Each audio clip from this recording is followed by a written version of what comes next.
الشيطان الرجيم أعوذ بالله من الشيطان الرجيم بسم الله الرحمن الرحيم بسم الله الرحمن الرحيم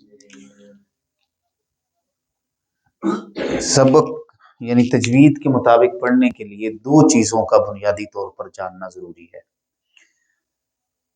یعنی آپ چاہتے ہیں کہ صحیح قرآن مجید پڑھ سکیں درست صحیح تلفظ کے ساتھ تجوید کے ساتھ قرات کے ساتھ، تو دو چیزیں، ایک حروف کی صحیح ادائیگی، دوسرا حرکات کی درست ادائیگی. نمبر ایک حروف کی صحیح ادائیگی اور نمبر دو حرکات کی صحیح ادائیگی. اب حروف کی صحیح ادائیگی کے لیے ہم نے سٹارٹ میں بہت سارے حروف پڑھے تھے، جیسے حروف تہجی کی اقسام تھیں، تو اس میں ہم نے متشابہ الصوت پڑھے جن کی آواز آپس میں ملتی جلتی ہے. اس میں کسی حرف کو باریک پڑھا جاتا ہے، کسی کو موٹا پڑھا جاتا ہے، کسی کو سخت پڑھا جاتا ہے، کسی کو نرم پڑھا جاتا ہے، کسی کو سیٹی سے پڑھا جاتا ہے، کسی کو بغیر سیٹی کے پڑھا جاتا ہے. اس طرح ان تمام حروف کو ان کی صفات کے مطابق پڑھا جانا صحیح تلفظ کے ساتھ، یہ ایک بنیادی فرق. پھر دوسری چیز آ جاتی حرکات. حرکات میں بنیادی طور پر تین حرکتیں ہیں جس کو آپ حرکات کہتے ہیں: زبر، زیر اور پیش. اگر یہ کہا جائے کہ حرکات کسے کہتے ہیں تو اس کا جواب یہ ہوگا زبر، زیر اور پیش کو حرکات کہتے ہیں. اب زبر جو ہے یہ حرف سے اوپر ہوتی ہے، زیر کی علامت حرف سے نیچے ہوتی ہے، اور پیش بھی اوپر ہوتی ہے لیکن اس کی شکل تھوڑی سی مختلف ہوتی ہے، گول ہوتی ہے.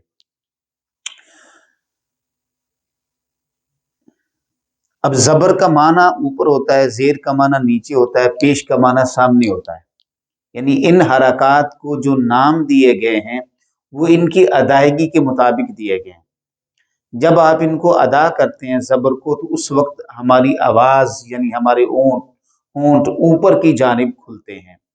آواز کا مطلب ادا ہونا، اس میں ایک اوپر کی سطح جو ہے وہ ادا ہوتی ہے. اسی طرح جب ہم زیر کو ادا کرتے ہیں تو حرف کی ادائیگی نیچے کی جانب ادا ہوتی ہے، یعنی ہونٹ نیچے کی جانب کھینچتے ہیں. تو یہ ہونٹوں کی ادائیگی صورتیں ہیں: ہونٹ اوپر کی جانب کھلیں تو زبر ادا ہوتی ہے، نیچے کی جانب کھلیں تو زیر ادا ہوتی ہے، سامنے کو ہونٹ بڑھ جائیں تو اس کو پیش ادا ہوتی ہے. جیسے ہم کہتے ہیں او کہنے سے ہونٹ سامنے آ جاتے ہیں، تو پیش کا معنی سامنے ہوتا ہے. اب پہلی جو تین حرکات ہیں زبر، زیر، پیش، اس کی آواز تو فقط اتنی ہوتی ہے، کسی بھی حرف کے اوپر آپ پڑھیں، حروف تہجی کے 29 حروف ہیں، کسی بھی حرف کے اوپر آپ پڑھیں، جیسے با کے اوپر پڑھیں تو آواز رہے گی با، بی، بو. پھر اس سے بڑھ جاتی ہے اگلی صورت، اگلا سٹیپ آ جاتا ہے کھڑی حرکات. کھڑی حرکات جو ہیں وہ اسی آواز کو دو گنا کر دیا جاتا ہے. اسی حرکت کو آپ یہ دیکھیں کہ یہ حرکت جو ہے اس کو آپ نے زبر، زیر، پیش کہا، اور یہ جو حرکات ہیں ان کو آپ کھڑی حرکات کہتے ہیں. ان کو آپ صرف حرکات کہتے ہیں اور ان کو آپ کھڑی حرکات کہتے ہیں. آواز ڈبل ہوگی ان کے ساتھ. ان کو عربی میں نظائر حروف مدہ کہا جاتا ہے. نظائر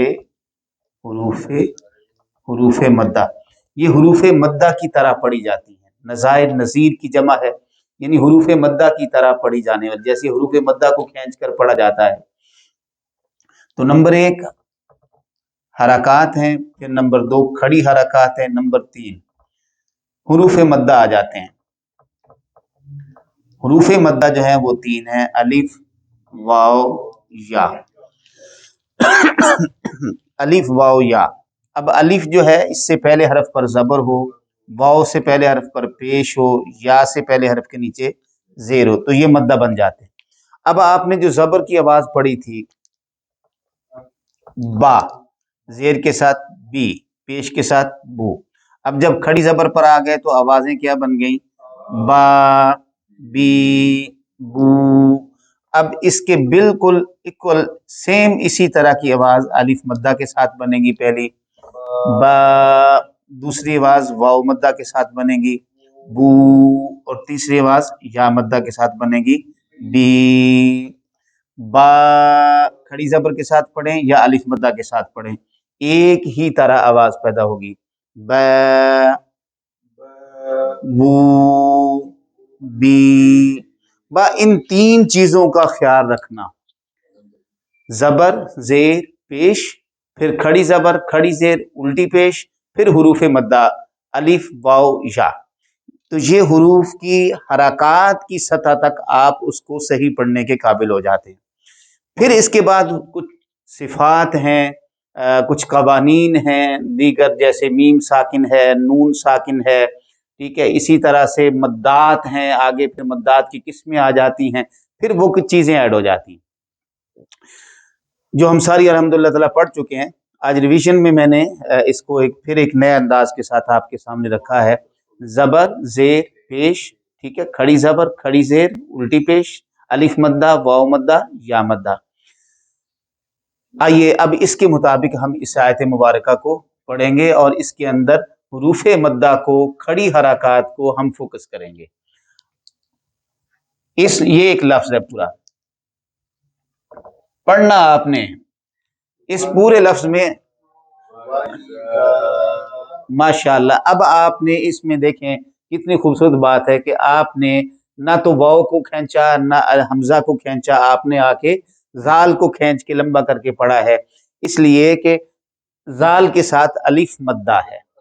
اگر اس کے ساتھ الف ہوتا واو کے ساتھ تو واو بھی لمبا کر کے پڑھا جاتا، ٹھیک ہے، یا حمزہ کے ساتھ یا ملی ہوتی، زیر کے ساتھ یا ملی ہوتی تو اس کو بھی لمبا کرتے، وہ نہیں ہے تو یہ لمبا نہیں کیے جائیں گے، یا پھر یہ کھڑی حرکات نہیں ہیں اس لیے بھی ان کو لمبا نہیں کیا جا رہا۔ تو اس پورے لفظ کے اندر ایک ہی حرف مدہ ہے، اس کو آپ نے کھینچ کر پڑھا، وَإِذَا۔ اور دوسری صفت ہے اس کے اندر، واو کو جب ادا کرتے ہیں تو ہونٹ گول ہوتے ہیں، وا، وا، ایک ہے آواز سیدھی سیدھی، ایک ہے سیدھی آواز وا، یہ غلط ہے، ٹھیک ہے، ہم کہتے ہیں نا وَإِذَا، وَإِذَا، وَإِذَا نہیں، ہاں، یہ اس کے اندر جو ہے نا تجویدی جو نقطہ ہے وہ یہ ہے کہ واو کو جب آپ ادا کرتے ہیں تو اس کو پہلے ہونٹ گول کیے جاتے ہیں، واو نہیں، وا، وا، وا، چونکہ اوپر زبر آ گئی ہے نا تو زبر کی آواز نے بھی آگے ادا ہونا ہے، وا، وَإِذَا، اور زال کو نرم پڑھا جاتا ہے، ٹھیک ہے، اس کے مقابلے میں دو حرف ہوتے ہیں زا اور زوا، زا کو سخت پڑھا جاتا ہے، زوا کو موٹا پڑھا جاتا ہے، زال کو نرم پڑھا جاتا ہے، وَإِذَا۔ یہ ہے اس لفظ کی پوری صحیح درست ادائیگی۔ اس لفظ میں آپ دیکھیں کہ کوئی حرف مدہ آپ کو نظر آ رہا ہو، یا مدہ ہے، اس میں کیا ہے، یا مدہ ہے۔ کیا پہچان ہے یا مدہ کی؟ یا ساکن، یا سے پہلے زیر، یا ساکن، یا سے پہلے زیر، جی، اور باقی جو ہے اس کے آخر میں پھر لام آ رہا ہے تو لام کے ساتھ نہ تو الف ہے نہ ہی لام کے اوپر کھڑی زبر ہے، لہذا حرف لام کو لمبا نہیں کریں گے، ٹھیک ہے، ہاں جی، صرف حرکت کی آواز رہے گی، تو کیسے پڑھا جائے گا؟ بس اس ایک لفظ کی آواز قیل۔ اب اس میں حرف کی ادائیگی کیسے ہوگی؟ قاف کو موٹا کرتے ہیں، یہ جو دو نقطے والا قاف ہے یہ موٹا پڑا جاتا ہے، قاف، اور اس کی زیر کے ساتھ جب پڑھتے ہیں تو زیر میں چونکہ ایک پستی ہوتی ہے تو اس میں آواز کا موٹا ہونا، نمایاں ہونا ذرا مشکل ہو جاتا ہے، پھر بھی کوشش کریں گے، مجھے سنیں گے، قی، ایک آواز ہے کی، ایک آواز ہے قی، قی نہیں ہے، قی کہنے سے زبر آ جاتی ہے، قی، یہ آواز ہے، قیل، یہ آواز ہے، ماشاءاللہ، وَإِذَا قِيلَ۔ اب اس لفظ میں آپ دیکھیں کوئی حرف مدہ یا کھڑی زبر، کھڑی زیر وغیرہ نہیں، لہذا اس کو آپ لمبا نہیں کریں گے کہیں بھی، کیسے پڑھا جائے گا؟ لہم، بس یہاں آ گئی ہے میم ساکن، لہم کے ساتھ کیا آ گئی ہے؟ میم ساکن۔ میم ساکن کا قاعدہ کیا ہے؟ میم ساکن کے 3 قاعدے ہوتے ہیں۔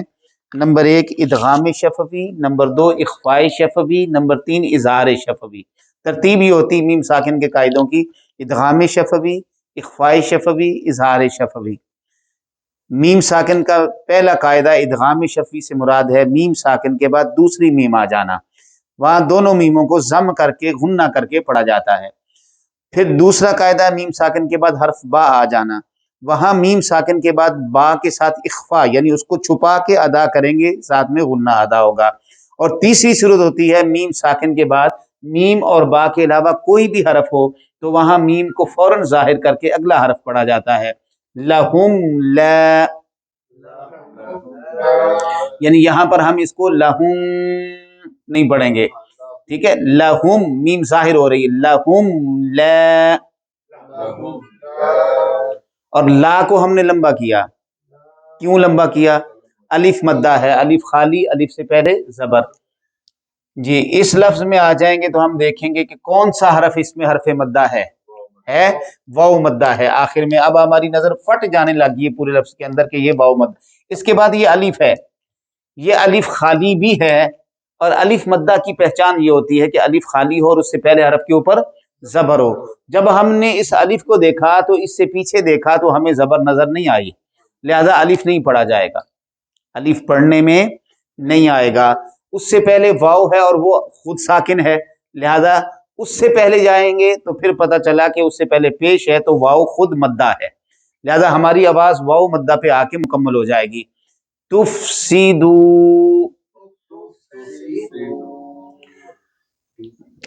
اور اس لفظ میں کوئی حرف مدہ نہیں ہے۔ یہ جو فا کے ساتھ یا پڑی ہوئی ہے یہ مدہ تھی، لیکن اس کو آگے جب ہم نے لام کے ساتھ ملا دیا تو وہ اس کی یا مدہ جو ہے اس کے اندر سے وہ ختم ہو گئی، ٹھیک ہے؟ لیکن معنی میں موجود ہے، معنی کے اندر موجود ہے، لیکن پڑھے جانے میں وہ اس وقت نہیں پڑھی جا رہی۔ فل الارض، فل چونکہ آگے آ رہا تھا اس میں معرفہ، ٹھیک ہے؟ اس میں معرفہ، یا تو اس کو پڑھا جاتا فی الارض، فی الارض یوں پڑھا جاتا، اس سے سکل پیدا ہو جاتا فی الارض کہنے سے، لہذا فل کہنے سے معنی بھی موجود رہا اور پڑھنے میں بھی خوبصورتی آ گئی۔ فی الارض، جی اس لفظ میں آپ دیکھیں گے حرف مدہ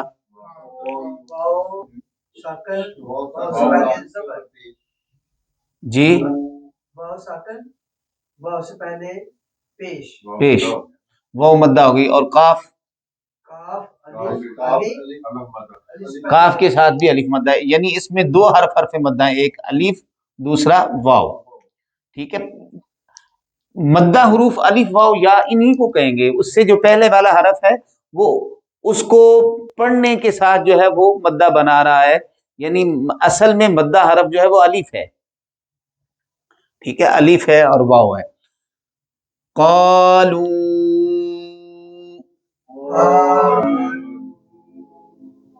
اس لو کو ہم نے زیادہ لمبا کر دیا، اس کی کیا وجہ ٹھہری؟ اس لیے کہ اس کے بعد جو آگے لفظ آ رہا ہے اس میں حمزہ ہے، اس میں ہم نے اسباب مد پڑھے تھے، حروف مدہ کے بعد اگر جزم آ جائے اگلے حرف کے اوپر، یا شد آ جائے اگلے حرف کے اوپر، یا اگلا حرف حمزہ ہو، حمزہ، جزم اور شد یہ 3 اسباب مد ہیں، اگر اگلا حرف حمزہ ہو تو وہ اسی کلمہ میں ہو اگر تو اس کو مد متصل، وہ دوسرے کلمہ میں ہو حرف مدہ کے بعد تو اس کو مد منفصل کہا جاتا ہے، اس کی مقدار مد پھر 2 سے 3 الف ہوتی ہے۔ اگر جزم اور شد ہو تو اس کو مد لازم کہا جاتا ہے، اس کی مقدار مد 3 سے 5 الف ہوتی ہے۔ قالو،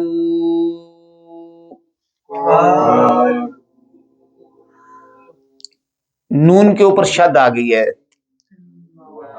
نون اور میم ان دونوں کو کیا کہتے ہیں؟ حروف غنہ۔ نون مشدد اور میم مشدد کو حروف غنہ کہا جاتا ہے. جب بھی نون یا میم پر شد آئے گی تو اس میں غنہ کر کے پڑھا جائے گا، یعنی اس کو انما کی بجائے انما، اور پھر اس کے ساتھ الف مدہ بھی موجود ہے. نحن، اس لفظ میں حرف مدہ واو. مصلحون، اب پوری آیت پڑھیں گے. وَإِذَا قِيلَ لَهُمْ، قی قی، وَإِذَا قِيلَ لَهُمْ لَا تُفْسِدُوا فِي الْأَرْضِ قَالُوا إِنَّمَا نَحْنُ مُصْلِحُونَ. آپ خود سے پڑھیں گے مل کر پوری آیت کو.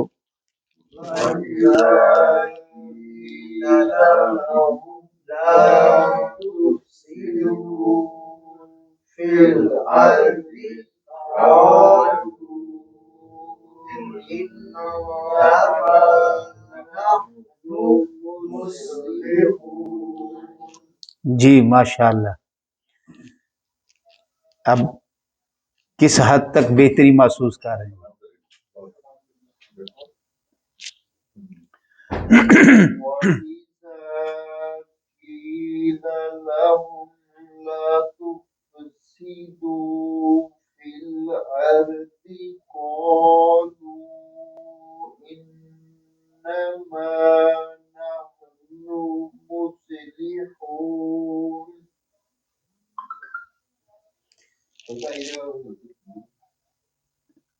آپ نے کوئی غلطی نہیں کی، آپ نے بہت بہتر پڑھا ہے. لہم کا جو اس کے بعد لا نفی کا آ رہا ہے اس کو تھوڑا سا لمبا کر لیں. لا تفسدو. اور جب آپ پڑھ رہے تھے تو اتنا اچھا پڑھ رہے تھے کہ میں اللہ سے دعا کر رہا تھا یا اللہ اس کے صدقے مجھے بخش دے، اور ساتھ میں پھر میرے فوراً دل میں آیا کہ مجھے کیوں بخش دے، میرے ساتھ بیٹھے پڑھ رہے ہیں، اے اللہ ہم سب کو بخش دے. یعنی آپ کا خلوص کے ساتھ محبت کے ساتھ پڑھنا، میرا سکھانا پڑھانا، اور نبی رحمت صلی اللہ علیہ وسلم کا یہ فرمان خیرکم من تعلم القرآن وعلمہ، تم میں سے بہترین ہے وہ شخص جو قرآن سیکھتا ہے اور دوسروں کو سکھاتا ہے. تو الحمدللہ تعالی آپ سیکھنے والے بن گئے، میں سکھانے والا بن گیا. تو یہ کریم آقا صلی اللہ علیہ وسلم کا یہ فرمان مبارک، اللہ ہمیں اس میں شامل کرے ان لوگوں میں جن کے لیے آقا کریم صلی اللہ علیہ وسلم کا یہ فرمان مبارک ہے. آئیے اگلی آیت مبارکہ پڑھتے ہیں. اسی طرح سے جیسے ابھی ہم نے یہ پہلی آیت پڑھی ہے اسی طرح سے یہ پڑھیں گے. آپ یہ دیکھیں یہاں پر اس لفظ میں بھی الف مدہ موجود ہے، اور یہاں بھی آپ دیکھ رہے ہیں بڑی مد کا سائن لگا دیا گیا ہے. کیوں لگا دیا؟ بالکل وہی قاعدہ ہے کہ آگے حمزہ آ گیا ہے، مد منفصل، مد منفصل حمزہ دوسرے کلمہ میں. تو اس کو پہلے ہم مدہ کریں گے 2 سے 3 الف، پھر آگے نون کے اوپر شد آ گئی، ابھی نون غنہ پڑا جائے گا، پھر میم آ گئی ہے ساکن. ٹھیک ہے، میم ساکن آ گئی تو آگے دیکھیں گے کہ آگے میم تو نہیں ہے یا با تو نہیں ہے، نہ ہی میم ہے نہ با ہے، تو اس کو کہیں گے اظہار شفوی، یعنی میم کو ظاہر کر کے فوراً اگلا لفظ پڑھا جائے گا. پھر جب ہم یہاں آئیں گے تو یہاں ہمارے پاس پھر واو مدہ آ جائے گی. ٹھیک ہے، یہاں آئیں گے تو ہمارے پاس کھڑی زبر آ جائے گی. اس حصے کو ابھی آپ فی الحال چھوڑ کے یہاں تک آپ نے پڑھنا ہے، خود سے پڑھنا ہے. پہلے یہ لفظ پڑھیے گا، پھر یہ، پھر وہ. جی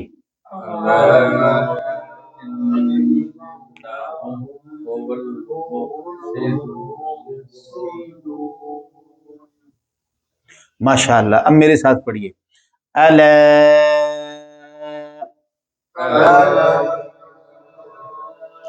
انہم هم المفسدون.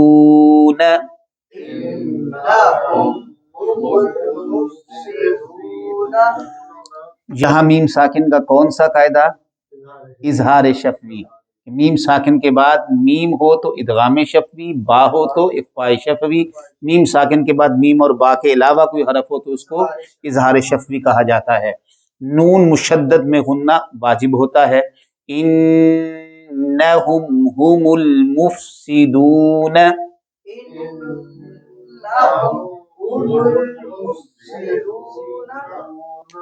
یہیں پہ ہم نے اس کو چھوڑ دیا. کتنی خوبصورت بات ہے.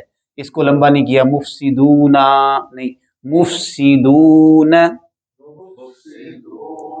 یعنی ہم نے صرف حروف مدہ کو لمبا کرنا ہے. یہ میں نے شروع میں جو چیز عرض کی ہے یہ ذہن نشین کر لیں. آج یہ اتنا حصہ جو ہے پہلا مرحلہ زبر زیر پیش کا ہے.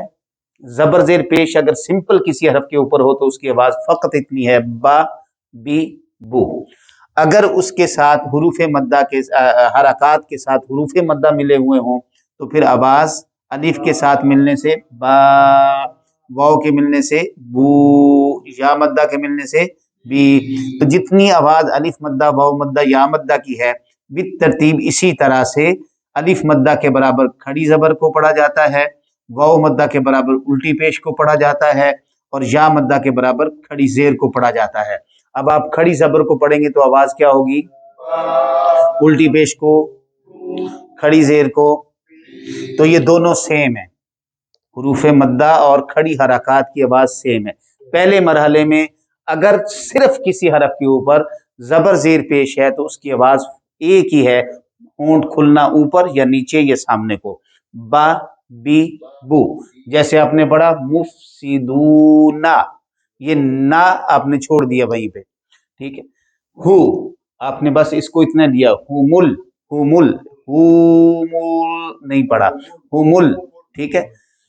مف میم کی پیش، مف سیدو سی سی سی نہیں پڑھا، هم المفسدو. یہاں ہم نے آ کے کھینچا، هم المفسدون.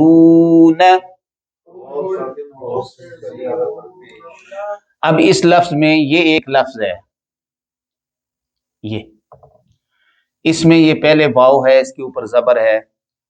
تو واو ابھی میں نے آپ کو عرض کی کہ واو کو جب ادا کرتے ہیں تو واو کی ادائیگی ہونٹوں کے گول کرنے سے ہوتی ہے. واو کی ادائیگی ہونٹوں کے گول کرنے سے. یہ جیسے میں نے شیپ بنائی، وا وا وا وا وا، پھر آگے لام کے اوپر کھڑی زبر آ گئی ہے، لا. پھر کاف کو نون سے ملائیں گے تو کن بن جائے گا. کیا بن جائے گا؟ کن. لیکن آگے آ رہا ہے لام. جب نون ساکن کے بعد لام یا را ہو، نون ساکن یا تنوین، اس کے 4 قاعدے ہم نے پڑھے تھے. اگر آپ کو یاد ہو تھوڑا، اظہار، اخفاء، ادغام، اقلاب.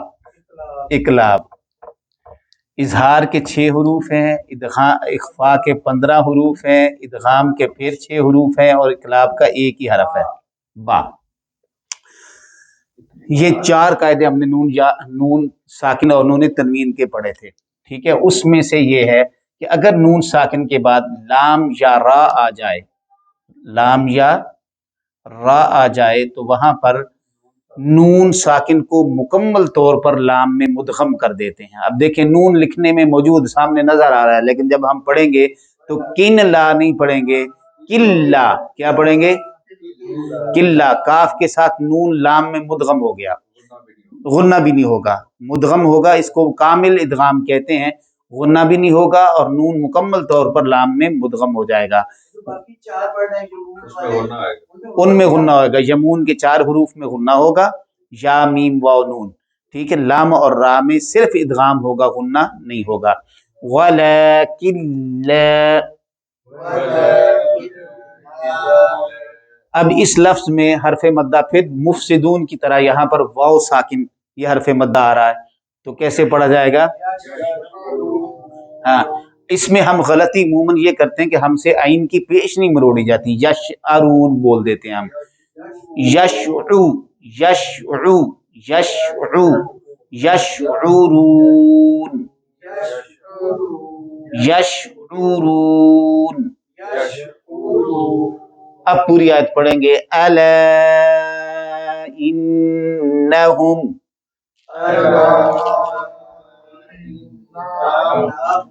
هم المفسدون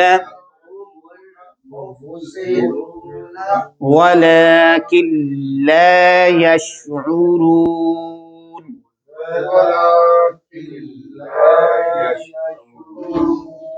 جی پھر سے پڑھیں گے.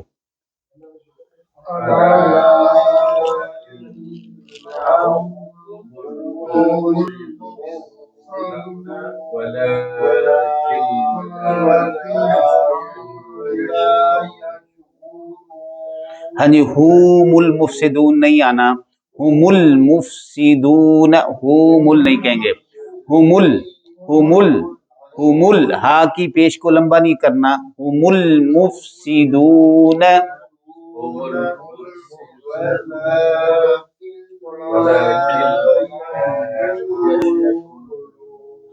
جی شروع سے پڑھیں گے مل کے.